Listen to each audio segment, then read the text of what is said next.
저희는 지난 3주 동안에 대접 심판에 관하여 저희가 살펴보았습니다. 하나님의 대접 심판이 임하는 그 장소는 하나님과 대적했었던 이 땅의 권세들이요, 그리고 사단의 무리들이었다는 사실을 저희가 발견했습니다. 그러면서 지난주에 이 세상의 권세들, 바벨론이라고 얘기하고 있는 제국의 파워들, 그것들을 우리가 어떻게 볼 것인가에 대한 이야기를 했었어요. 저희는 지금 현 시대의 가장 큰 제국이라고 얘기하는 미국에 살고 있는데, 미국에 사는 저희들이 어떻게 하면 다니엘처럼 살아갈 수 있을까? 그것은 하나밖에 없는 것 같아요. 이 땅에서 정말 목숨을 걸고 이 땅의 원리대로, 이 땅의 욕심대로 사는 것이 아니라 하나님을 최선으로 섬기는 일, 하나님이 원하시는 길을 가는 길이라는 것을 저희가 알고 있습니다. 그럼에도 불구하고 그 길이 쉽지 않고, 그럼에도 불구하고 우리에게 버거운 것이 현실입니다. 그때 우리가 의지할 것은 우리의 능력이 아니라 성령 하나님이라는 것, 그리고 함께 가는 동역자들, 우리 성도들이라는 사실을 저희가 깨달아야 됩니다.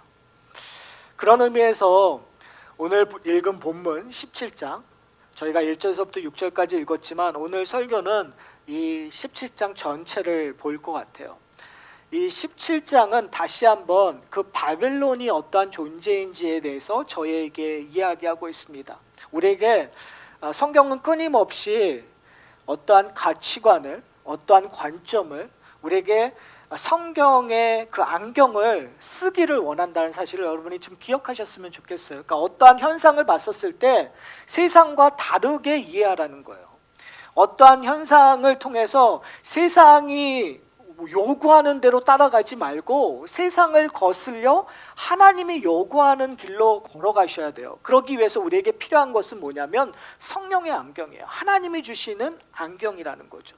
성경에서 얘기하고 있는 상징성이 있다라는 거죠. 바벨론이라든지 메데, 바사, 그리스, 로마라고 얘기하는 그 상징성이 결국은 이 땅에 있는 제국들은 스스로의 힘으로 스스로 찬양받기를 원하고 스스로 무엇인가를 추구한다는 거죠. 근데 그 지점이 하나님과 함께하는 지점이 아니라 하나님과 반대편에 서는 지점이라는 거예요.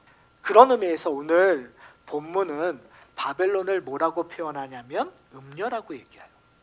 17장 1절에 보면 또 7대접을 가진 7천사 중 하나가 와서 내게 말하여 이르되, 요한은 보고 있는 거예요. 7대접이 부어질 때 어떤 일들이 일어나고 있는가, 어디에서 뭐가 일어나는지 보고 있는 거예요. 그런데 친절하게도 7천사 중 하나가 와서 지금 얘기하고 있는 거예요.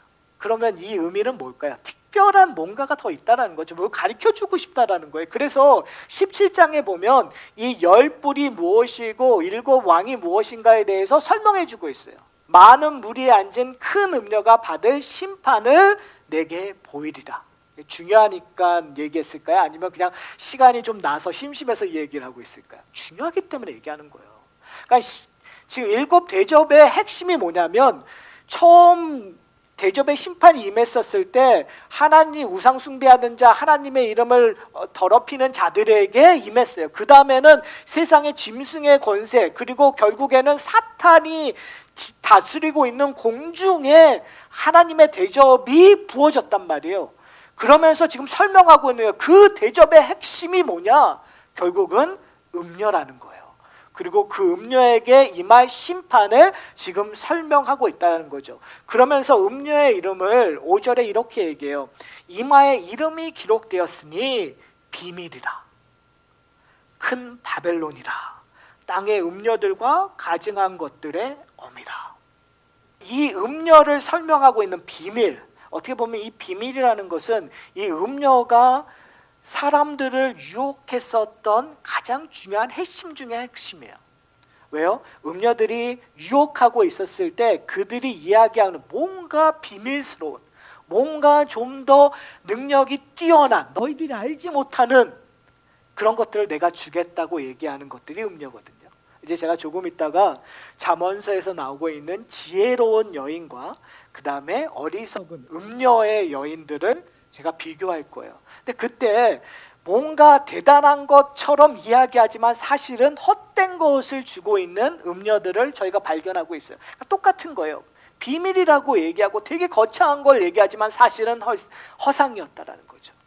그리고 큰 바벨론이라. 그러니까 음료의 이름은 큰 바벨론이라는 거죠. 저희가 지금 그 바벨론이 어떠한 존재인지를 얘기했었어요. 실질적으로 문자적으로 바벨론이 아니라 이 세상의 파워, 이 세상의 성을 쌓고 있는 바벨탑처럼 스스로 하나님이 되고자 하는 그러한 존재들, 그러한 파워들을 설명하고 있고, 그리고 땅의 음료들과 가증한 것들의 어미라, 그들의 근원이라, 모든 더러운 것들, 가증한 것들, 악한 것들의 시작이라. 결국은 누구를 얘기하는 걸까요? 사탄을 얘기하는 거죠. 지금까지 요한계시록에서 이야기하고 있던 용이라고, 용, 곧 옛뱀이라고 하는 사탄과 그를 추종하고 있는 땅에서 올라온 짐승, 바다에서 올라온 짐승, 이것이 삼위일체적인 부분들이 보여졌단 말이에요. 제가 지난번에 얘기했던 것처럼 이 용과 바다의 짐승, 그리고 그 땅에서 나오는 짐승, 이것들은 결국은 성부 하나님, 성자 하나님, 성령 하나님을 카피하고 있는 거예요. 모방하고 있는 거예요. 그리고 거짓 선지자들은 성도들이 해야 되는 일들, 복음을 전하는 일들처럼 모방해서 자꾸 악을 선동하고 하나님을 대적하고 비방하는 것들을 칭찬하는 일들을 하고 있다는 거죠. 여러분, 한번 이러한 관점에서 세상을 좀 보게 된다면 어떨까요? 우리가 좋아하고 있었던 것들, 우리가 부러워했었던 것들이 과연 하나님이 기뻐하시는 걸까요? 아니면 세상이 선전하고 있는 것들일까요? 현대를 살아가는 성도들에게는 어떠한 유혹들이 있을까요? 우리가 물질 없이는 살아가지 못하는 시대에 살고 있어요. 자본주의가 극세예요. 옛날에는 그래도 선한 선비, 소위 말해서 기사도 정신을 했었을 때 기사도 정신의 가장 중요한 것은 돈이 아니었어요. 물질이 아니었어요. 명예였죠. 그렇죠? 순결함이었어요. 근데 요즘에는 그렇게 얘기하면 바보죠. 요즘에는 뭐니 해도 돈이 최고고 권력이 최고예요. 그걸 쟁취하는 거예요. 내가 돈을 벌 수만 있다면, 내가 최고의 부자가 될 수 있다면 그걸 쟁취하는 것이 지혜롭다고 얘기해요. 내가 무슨 나쁜 짓을 하든 권력을 잡을 수만 있다면 그것을 잡는 것이 지혜롭다고 이야기를 해요, 여러분. 교회 안에서도 열망하는 것이 결국은 복이에요. 근데 그 복의 대부분이 하늘의 복이 아니라 땅의 복이에요. 땅에서 부자 되는 것, 땅에서 행복한 것, 땅에서 건강하는 것, 땅에서 모든 것이 만사에 형통하는, 매직월드죠. 만사 형통하는 것. 근데 재밌는 건 세상에서의 만사 형통이나 교회 안에서 얘기하고 있는 만사 형통이 다르지 않다라는 거예요. 여러분, 그렇다면 그러한 일들이 궁극적으로 왜 일어날까요? 지난번까지는 세상적인 관점에서 많이 얘기했어요. 하나님의 심판이 세상에 임하니까 세상이라는 제국들에 대한 이야기를 얘기했어요. 그런데 오늘은 세상에 물들어진 교회 안의 문제로 이야기하고 좀 싶어요. 왜 그러냐면 음료의 역할이 어디에 있는가? 잠언서를 보시면은요, 잠언 9장을 보면 두 여인이 나와요. 하나는 지혜 여인이 나오고요, 하나는 이 음녀가 나오거든요. 근데 지혜 여인은 이 성 앞에서 하나님의 지혜에 대해서 이야기하고 전하려고 노력을 해요. 근데 음녀는 제가 잠언서 9장 13절부터 18절을 읽을게요. 이렇게 기록되어 있습니다. 미련한 여인이 떠들며 어리석어서 아무것도 알지 못하고 자기 집 문에 앉으며 성읍 높은 곳 있는 자리에 앉아서 자기의 길로 바로 가는 행인들을 불러 이르되 어리석은 자는 이리로 돌이키라. 또 지혜 없는 자에게 이르기를 도둑질한 물이 달고 몰래 먹는 떡이 맛이 있다 하는도다. 오직 그 어리석은 자는 죽은 자들이 거기 있는 것과 그 객들이 수월 깊은 곳에 있는 것을 알지 못하느니라. 재밌는 것은 뭐냐면 9장에서 지혜의 여인은 성문 앞에서 이야기를 해요. 그런데 이 미련한 여인은 음녀는 어디서 얘기를 하죠? 집 문에 앉아서 이야기를 해요. 근데 참 재밌는 게 뭐냐면 집 문 앞에서 이야기한다는 것이 아니라 그 집이 어디에 있느냐가 되게 중요해요. 그 집이 성읍 높은 곳에 있는 자리에 앉는다고 얘기를 해요. 여러분 지금 이 성은 어디 성을 얘기하냐면 예루살렘 성을 얘기하고 있어요. 잠언에서. 그러면 예루살렘의 성읍 높은 곳은 어디일까요?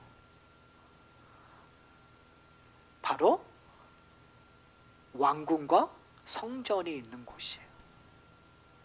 그러면 지금 이 집문 앞을 지나가는 사람들은 다 어디로 가야 되는 사람들이에요? 성전을 가야 되는 사람들이에요. 그러니까 미련한 여인이 음녀가 일하는 곳은 예루살렘 밖이 아니라 지금 잠언서에서 얘기하고 있는 것은 뭐냐면 바로 성읍 높은 곳에서 일하고 있다라는 거죠. 잠언서에서 누구를 대놓고 지금 비방하고 있는 걸까요? 열왕기상 11장 1절부터 8절을 보면 우리가 되게 좋아하는 한 사람이 등장합니다. 누구냐 하면 솔로몬이에요. 솔로몬에게는 얼마나 많은 여자가 있었을까요? 그러니까 여기서 얘기하고 있는 후궁들 왕비들은 다른 나라들의 공주들이었단 말이에요, 여러분. 근데 공주들이 올 때 혼자만 오나요? 아니에요. 같이 와요, 하녀들과. 근데 재밌는 건 뭐냐면 하녀들만 같이 오는 것이 아니라 그들이 갖고 있는 문화와 그들이 갖고 있는 신들을 갖고 들어오는 거예요. 여러분 재밌는 형상이 뭐냐면 열왕기상에서 솔로몬을 고발하면서 이렇게 얘기를 해요. 솔로몬이 그들을 사랑하였더라. 왕은 후궁이 700명이요 첩이 400명이라 그 여인들이 왕의 마음을 돌아서게 하였더라. 재밌는 표현을 했어요. 여인들이 왕의 마음을 돌아서게 했대요. 그리고 이렇게 얘기해요. 솔로몬이 나이가 많을 때 그 여인들이 그의 마음을 돌려 다른 신을 따르게 하였으므로 왕의 마음이 그의 아버지 다윗의 마음과 같지 아니하여 그의 하나님 여호와 앞에 온전히 행하지 않았다고 얘기하고 있어요. 여러분. 그렇게 지혜로웠던 사람이 여인들 때문에 돌이켜 뭐라고 있는 거예요? 다른 신을 섬기는 거예요. 구약 성경에 이스라엘의 문제점을 지적할 때마다 산당들이 나와요. 우리가 산당이라고 얘기하면 성전 말고 그냥 백성들이 편안하게 하나님을 섬기게 해주는 그런 우리가 생각하는 신학적인 회당이겠지라고 생각을 하지만 그렇지 않았었어요. 뭐 했던 곳이에요? 다른 이방에서 갖고 왔던 신들을 섬겼었던 곳이었어요. 그렇다면 잠언서에서 얘기하고 있는 이 미련한 음녀가 자기 집 앞에서 사람들, 행인들, 그 행인들이 어떠한 행인들이죠? 성전으로 향하고 있는 행인들을 꼬셨던 그곳은 어떠한 곳일까요? 산당이었단 말이에요. 예루살렘 밖에서 일어난 거라고요? 유다 밖에서 일어난 거라고요? 아니요. 어디서요? 예루살렘 앞에서 일어나고 있는 거예요. 우리 식으로 얘기하면 이것이 우리가 바벨론 제국의 이야기에서 여러분 세상에서 열심히 그들이 원하는 거 따르지 마십시오. 백날 얘기해도 중요한 건 문제는 어디서 터지냐면 교회 안에서 터진다는 거예요.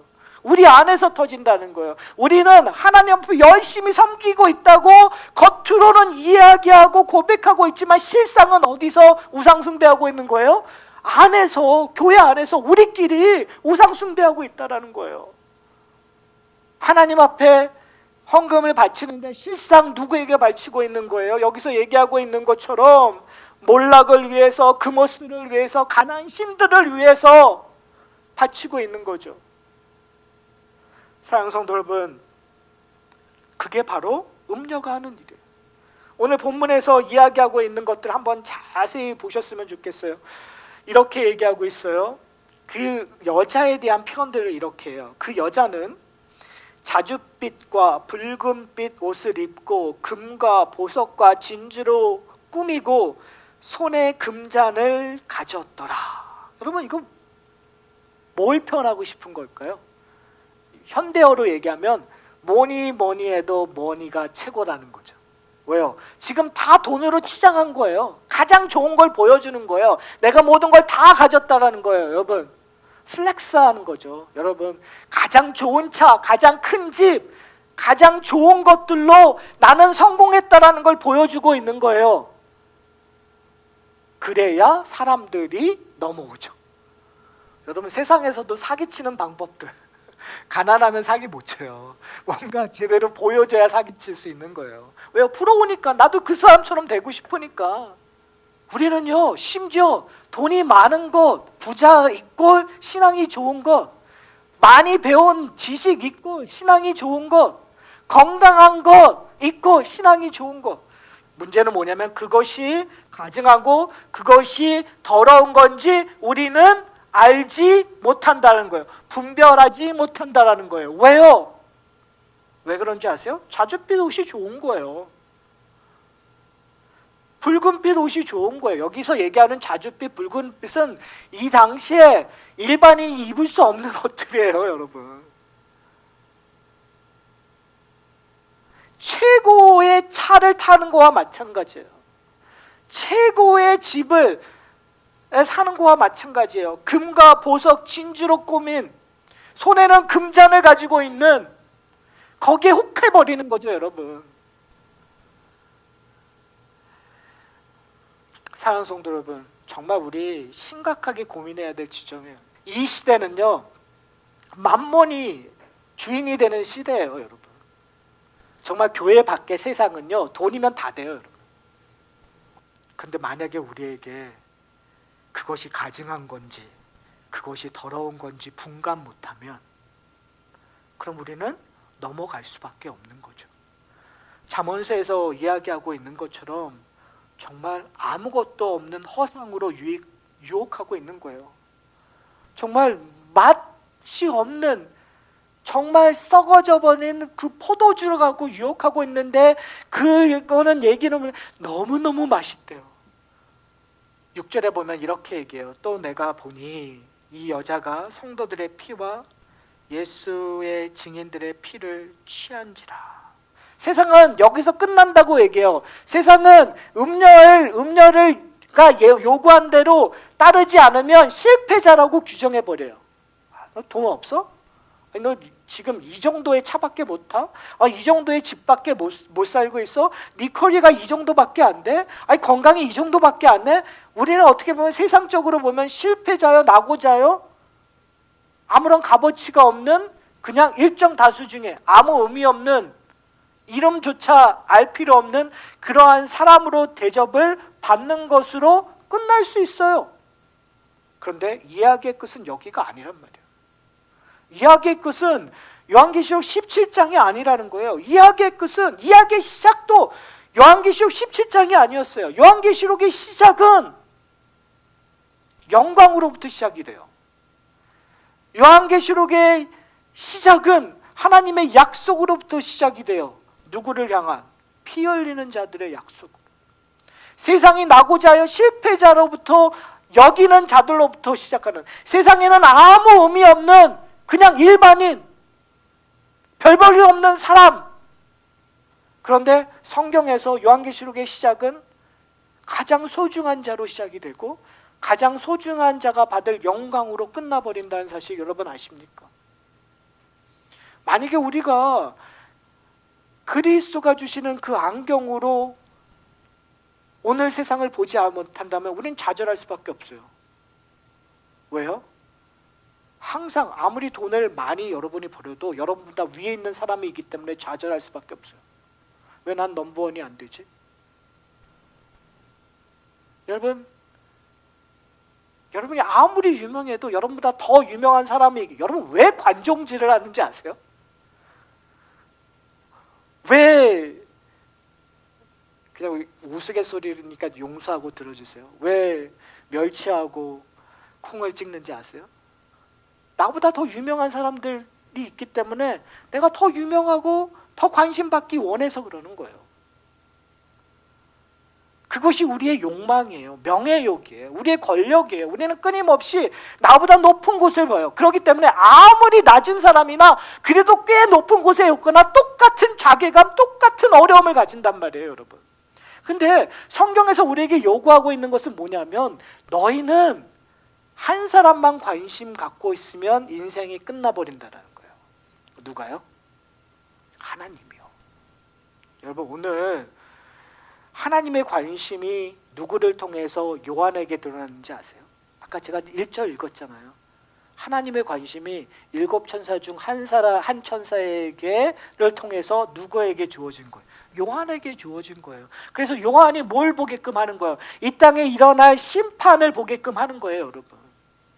만약에 여러분에게도 동일한 관심이, 하나님의 관심이 있다면 여러분은 축복받은 사람이에요.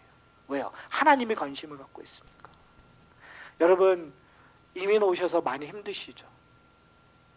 뭐 한국에서는 그래도 괜찮은, 솔직히 한국에서도 뭐 그렇게 괜찮으신 건 아니었잖아요. 비교해 보면 거기 한국이 더 좋을 수는 있었죠.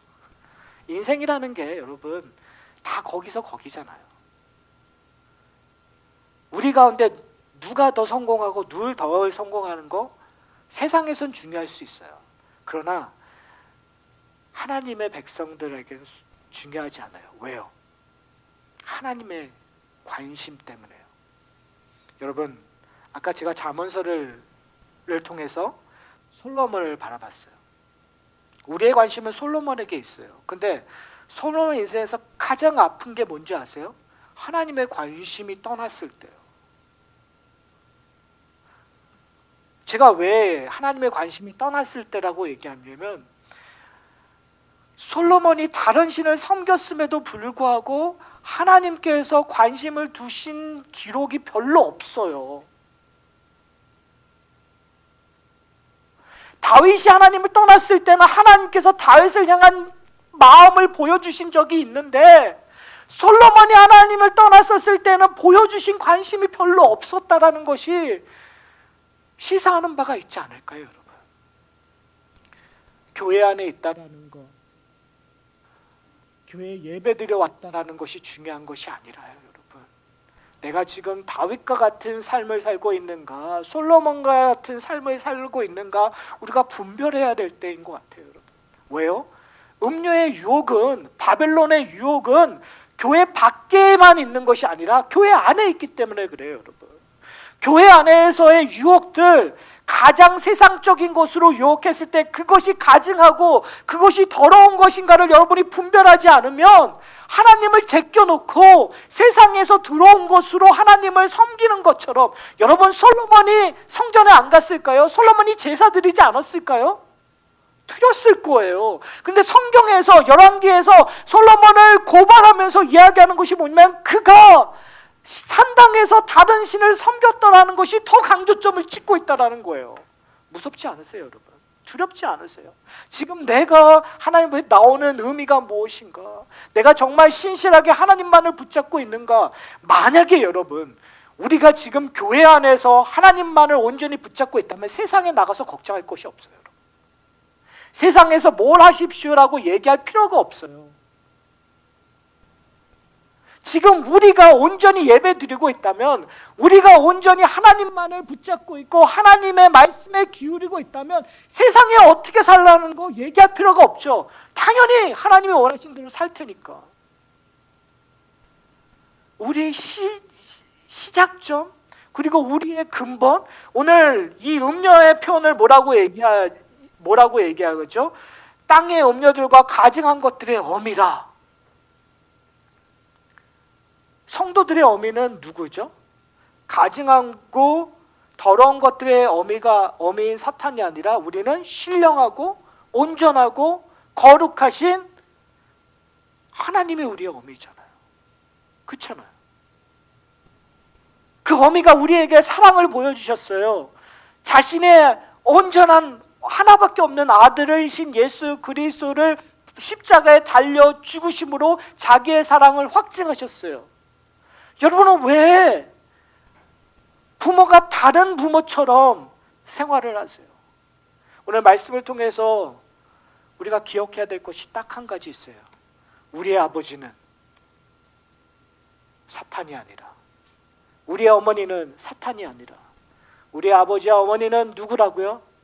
하나님이라는 것, 여호와 하나님이라는 걸 여러분 기억하셨으면 좋겠어요. 왜 딴 데 가셔서 아빠라고 부르세요? 왜 딴 데 가서 엄마라고 부르세요? 그러기 위해서 우리가 해야 될 건 뭐냐면 제정신 차리는 것, 온전한 안경을 쓰는 것, 성령의 도우심으로 그것들을 회복하고 다시 한번 우리의 은혜의 원천이신 하나님께 돌아가는. 그래서 호세아 선지자가 얘기하잖아요. 이제 여호와께로 돌아가자. 오라, 우리가 여호와께로 돌아가자. 하산학교에게 하나님께서 던지는 요구사항입니다. 오라, 우리가 여호와께로